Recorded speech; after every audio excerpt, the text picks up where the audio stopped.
Hello and welcome to Western. I'm Debbie Seacrest. I'm a math professor here and advisor of the Lambda LGBTQ Plus Alliance, which is the student organization. I'd like to start by telling you a little bit about some what I call LGBTQ plus basics. Some of you may have a lot of prior experience in this area and some of you may not have a lot of prior knowledge at all. And I'm trying to accommodate everyone. So if I explain something that you already know, I apologize. If you have more questions, please always feel free to contact me. I'll start with what LGBTQ plus means. The L is for lesbian, the G for gay, B for bisexual, T for transgender, so someone who identifies as something other than what they were assigned at birth.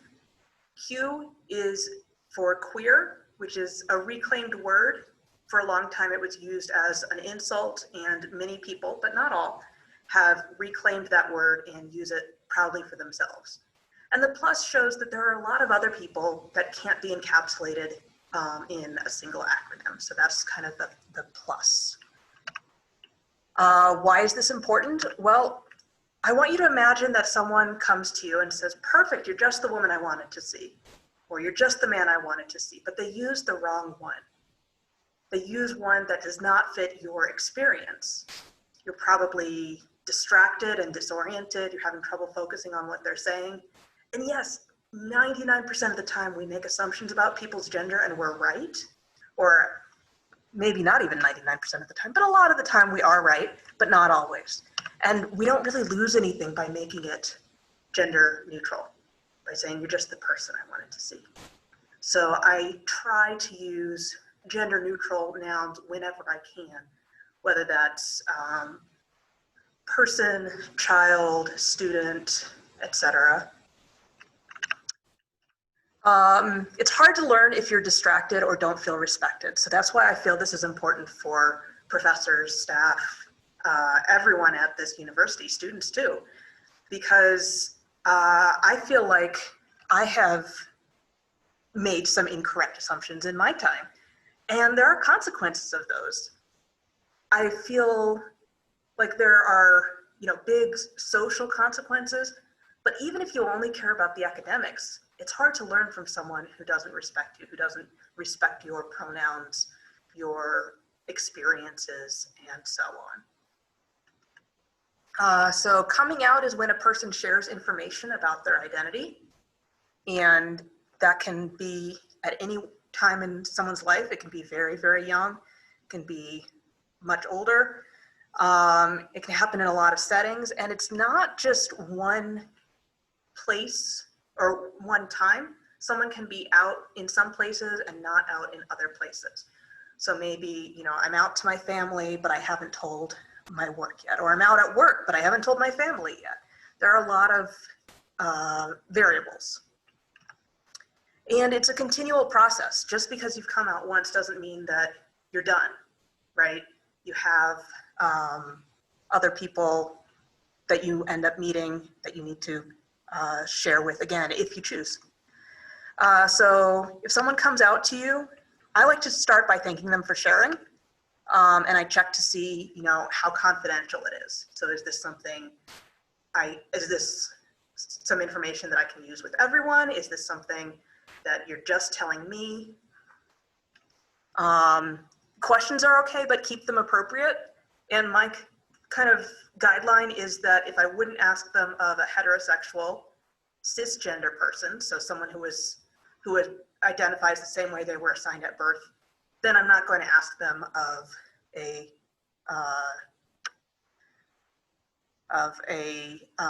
LGBTQ plus person. I think it's good practice to educate yourself rather than asking them to explain it to you.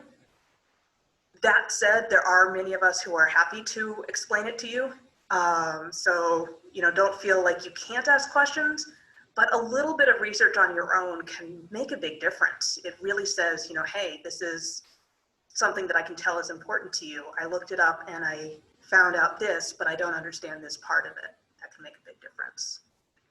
And they're the same person that you've always known. So with that said, for example, I am non-binary. Binary, bi is two, so we have men and women, and for a long time it was, we thought those were the only two things, at least, Western society. And now we realize that there are other options. I've never fit into either of those two categories. So I'm non-binary. I use they, them pronouns. So if you were saying, Debbie gave a talk and they spoke on LGBTQ plus issues, and notice that they is conjugated just the way you might think it is. It's conjugated with they are, with what we think of as plural pronouns, just like you are. Even if I'm talking to one person, I don't say you is, I say you are. So it's no new conjugation rules to learn. A couple things that I do in class, I check my email shortly before class to make sure that I catch emails from people who might be saying, please don't call, my birth name on the roster. It says this, but I go by that, which could be for any reason, but could be because they're trans and they don't want to be outed. I ask students what pronouns to use, and I explain what I mean by that. I always go first to demonstrate. I also added my pronouns to my email signature, and I included a link on why that's important. This PowerPoint presentation will be available to you, and I have links to he, him, she, her, they, them, and ze here. And if those are the links, I use the they, them link because it tells people exactly what I mean by that and why it's important. Only out someone as LGBTQ plus with their permission. That's even to someone else who might even share the same identity. And I try to avoid terms like opposite gender, ladies and gentlemen, things that reinforce the binary of gender. You can see even this chart talks about the characteristics of LGBT people and includes only two gender options. So when there aren't more options included, sometimes people like me won't take a survey because I don't have a place to put my gender. I have two options and I can't leave it blank in some surveys. So I want you to imagine for a moment that you learn a student of yours is married and you ask her if her husband is also a student. And she says, no, her wife actually works at a nearby store. So you realize you've made an assumption. We all make assumptions. In this case, it was wrong. So, what do? And I'll let you feel free to pause this for a moment, think it over, talk it over with someone. And then I'll give you my answer, which is certainly not the only correct answer. I would start by thanking them for sharing. I'd give a brief apology, but nothing over the top.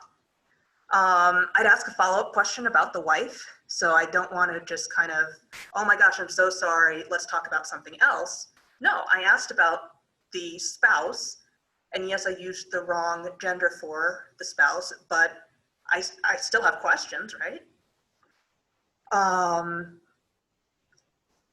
So that's what I would do. And like I said, that's not the only possible answer, certainly. It's okay to make mistakes like we just did in that scenario. We just need to learn from them. And we need to continue learning as society continues to change, because things that I know now, even 5 years ago may not have been something that I knew, or may not have been something that was widely known in society. People can and will change as well. So just because a student uses one set of pronouns in your class when they're a frosh doesn't mean that 3 years later they're going to use the same set of pronouns. So just, respecting that identity. I have some local resources. So we have campus counseling. Our counselors are amazing. The Community Support Center. It used to be called the Women's Resource Center, but they've changed the name. So that's a great resource for anyone in the local community. Our Dean of Students, Nicole Hazelbaker, the Lambda LGBTQ Plus Alliance, I'm the advisor for that. and I'm happy to answer any questions or help any students find that club. P Flag Dylan is coming back, so feel free to email them or look for them on Facebook. And Res Life, we've got Mike and Bonita. So lots of resources. And if you have questions or comments, please feel free to email me, debbie.sechrest@umwestern.edu. I would love feedback. If you have something where you say, oh, you might want to add this, again, feel free to email me. Thank you.